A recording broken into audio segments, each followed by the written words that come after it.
Good morning. This is week 7 of the Great 8 Challenge, and this week we have to learn how to treat water.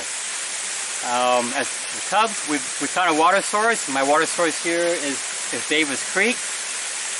Now, there's many ways that you can treat water. One of the oldest ways was using water purification tablets. Hyperiodine was a tablet that you'd use. You grab your water, put the tablet in there, shake it up a bit, wait for it to dissolve, and about 45 minutes later, you have water that you can safely drink. That's a very old method. I haven't used that method in almost 30 years. A newer one that I saw used the first time last summer when I was out on a canoe trip, it uses ultraviolet rays. You have a little pen-like device that emits UV light. You put that in the water and wait, and when light goes out, your water's clean to drink. I'm going to look at two other ways of purifying the water. One is something that's been around for thousands of years or so, and that's boiling your water. So I've gone down to my water source there.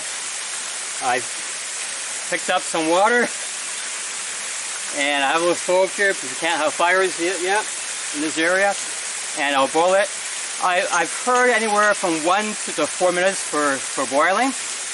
I prefer 4 minutes, basically because when you're out in the woods, you often don't have a watch on you. I do, but and telling time is something people are not good at. So you might think that 4 minutes has gone past, it's actually only been a minute or two.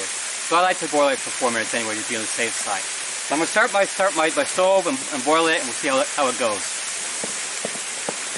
Okay, so I've had this water boiling now for the last 4 minutes. You can see that it's a nice rolling boil. So I can turn the stove off. So after 3 or 4 minutes, the water will be safe. The bugs, which usually is Giardia, that's been killed off by the boiling.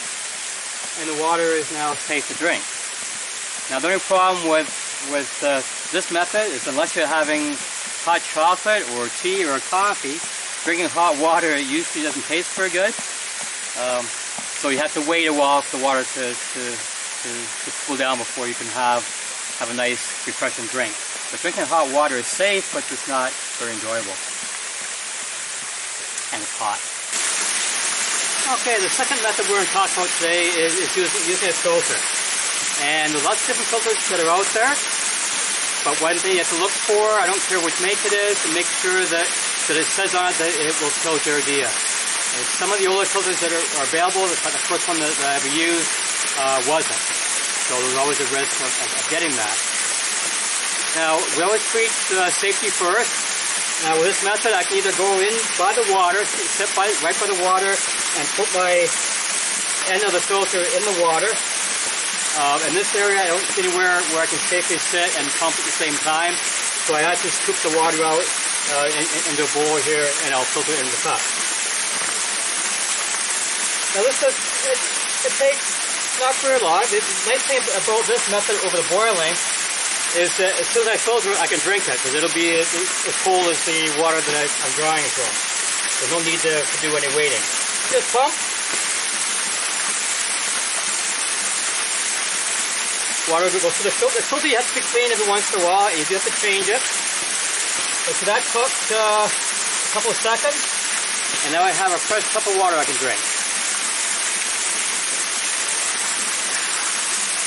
Bon appetit.